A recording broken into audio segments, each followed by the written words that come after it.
नमस्कार दोस्तों, मैं हूं करण सिंह और आप देख रहे हैं कृषि जागरण। कृषि जागरण चैनल में आपका स्वागत है। आज हम बात करेंगे गन्ने की खेती को लेकर। हमारे बीच में किसान हैं जो कि गन्ने के खेत को गन्ना उन्होंने लगाया है। उनसे हम जानकारी लेंगे कि गन्ने की खेती किसानों के लिए कितनी अच्छी है और उसमें कौन कौन से रोग लगते हैं। भैया, क्या नाम है आपका? मंगललाल। भैया, आप ये जो गन्ने की खेती करते हैं, गन्ने में कितना मुनाफा है किसानों के लिए? गन्ने में वैसे बीमारी नहीं लगे तो बहुत फायदा है। गन्ने उदाहरण से ज्यादा फायदा होता है।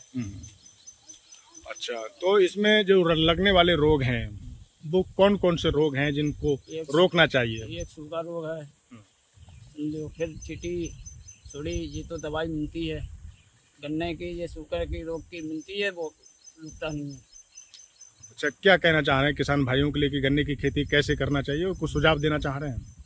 आप जैसे दवाई वाई डालोगे नीचे, दीमक की है, चीटी की है, वो सब रोग की तो फसल तैयार होती है। किसान भाइयों नमस्कार, आप सबका स्वागत है कृषि जागरण चैनल में। आज हम बात करेंगे गन्ने को लेकर।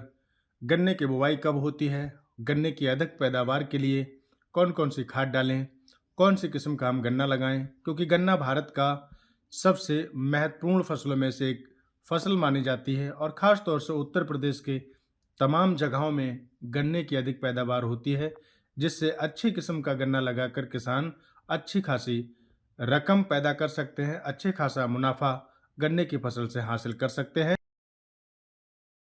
भाइयों, जैसे कि आपको मालूम है कि गन्ना बोने का सही समय जो होता है वो अच्छी पैदावार लेने के लिए उसका अच्छा समय अक्टूबर और नवंबर है।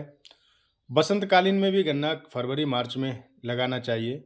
भूमि का चुनाव करना चाहिए कि किस भूमि में गन्ना की अधिक पैदावार होगी, क्योंकि जहाँ तक जो किसानों का मानना है कि मिट्टी को अच्छे से तैयार करके काली या भारी मिट्टी में, पीली मिट्टी, रेताली मिट्टी जिसमें पानी अच्छा खासा निकास हो, वो गन्ने के लिए सर्वोत्तम तरीके से मानी जाती है, सर्वोत्तम ज़मीन मानी जाती है।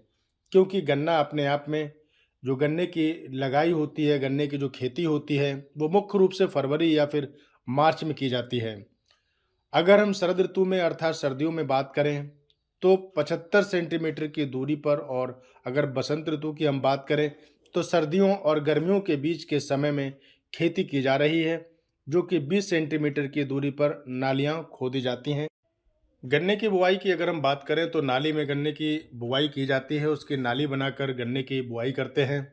और उसके साथ साथ जो अच्छे किसान, जानकार किसान हैं, उसकी वो सह फसल जो होती है वो मेड़ों पर लगाकर, और उसके अलावा आलू की फसल है और तमाम फसलें हैं उसके बीच बीच में लगाकर गन्ने के साथ साथ और भी फसलों को उगा लेते हैं। कुछ लोग उसमें मटर लगा देते हैं, कुछ लोग गन्ने की फसलों के साथ साथ मिर्च भी लगा देते हैं। और ज़्यादातर अधिकतर लोग किसानों ने जो देखा है कि गन्ने की फसल के साथ जो है वो आलू की फसल इसलिए लगाते हैं ताकि उसमें जो घास की जो समस्या होती है, खरपतवार की समस्या होती है, वो एक हिसाब से ख़त्म हो जाती है, क्योंकि आलू के पेड़ के नीचे कोई भी खास जल्दी नहीं होती है। तो ये जानकारी किसान भाइयों आपके लिए गन्ने से जुड़ी लेकर आए हैं, क्योंकि जो गन्ने की सह फसली मेड़ों पर बोई जाती है, सामान्य विधि की तुलना में इसमें जो है पेड़ी जो होती है उसमें 25% से 49% तक अधिक पैदावार होने की संभावनाएं रहती हैं। दीमक का प्रभाव भी कम रहता है और इसे साल में 2 बार बोया जा सकता है। किसान भाइयों, बात गन्ने की चल रही है तो इस समय में गर्मी बहुत है और उमस भरी गर्मी में आपको मालूम है कि गन्ने की खेती में भी बीमारी लग जाती है। और ऐसी फसलों में जब गन्ने की में संचार रोग पैदा हो जाता है और पिलासी, सूट, बुरोरर, बोगा, बोइंग, ऐसी रोगों की चपेट में जब गन्ना आ जाता है तो फिर वो फसल हल्की हल्की अंदर से सूखने लगती है और ऐसे में बड़ा रोग उनमें फैल जाता है। ऐसे में कृषि रक्षा विभाग की लोगों को सूचना दें, उन्हें बताएं, बात करें उनसे और उसके उपचार कराने के प्रति जागरूक रहें। जिला कृषि अधिकारी से भी इस बारे में बात कर सकते हैं कि गन्ने में ऐसा रोग लग रहा है, और ख़ास तौर से गन्ने में नमी बना के रखने की ज़रूरत है, क्योंकि उसके अंदर जो कल्ली निकलती है वो गर्मी की वजह से जब उसमें रोग लगता है तो सूखने लगती है, और जिसके कारण गन्ने का जो पेड़ होता है वो सूख जाता है और गन्ने में सड़न जैसी बीमारी होने लगती है। तो इसको बचाने के लिए आप अधिकारियों से, कृषि विभाग के लोगों से आप बात कर सकते हैं और इसको अनदेखा ना करें। समय पर उसमें पानी भी गर्मी में लगाते रहें, नमी बना के रखें। गन्ने में जब नमी रहेगी तो कीड़ा या फिर बीमारी लगने की संभावनाएं कम हो जाती। ट्यूबवेल से या किसी भी चीज़ से उसमें पानी का लगाना अनिवार्य है कि उसमें जो नमी बनी रहे, जिससे कि गन्ने के खेत में गन्ने में आपके बीमारी ना लगे, रोग ना लगे। बताया जाता है, तो यहाँ तो लोग बताते हैं कि तापमान में अधिकता होने की वजह से उसमें जो है गन्ने की पैदावार पे भी इस पे काफ़ी फ़र्क पड़ जाता है।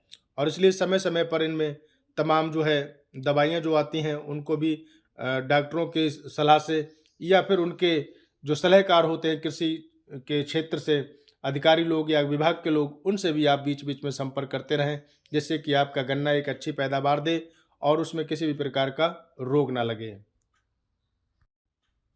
अच्छी-अच्छी फसलों की जानकारी के लिए कृषि जागरण चैनल को आप सब्सक्राइब कर सकते हैं, शेयर कर सकते हैं और फिर हम दोबारा मिलेंगे आपको एक नई वीडियो के साथ, नई जानकारी के लिए कि और किसान भाई कैसे अपनी कम ज़मीन में भी कम लागत लगाकर अच्छा खासा मुनाफा कमा सकते हैं।